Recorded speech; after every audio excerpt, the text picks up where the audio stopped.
በቅርብ ጓደኛውና በቡድን አጋሩ የሚያፈቅራትን ኮከብ የተነጠቀ በዛም በእጅጉ የተጎዳ ግና እንደምንም አቅሙን ሰብስቦ ጥበበኛነቱን ማስመስከር የቻለ ነው።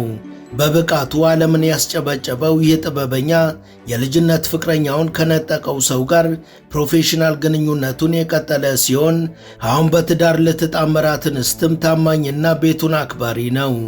ለሚዲያዎች ጋጋታና ለዝና ምንም ግድ የሌለው ከሁሉም ሰው ጋር ዝቅ ብሎ በሰላም የሚኖረውን ይህን ተጫዋች የሚጠላ አንድም ሰው የለም። የባላንጣ ቡድን ደጋፊዎች እንኳን ለሱ ትልቅ ክብርና አድናቆት አላቸው።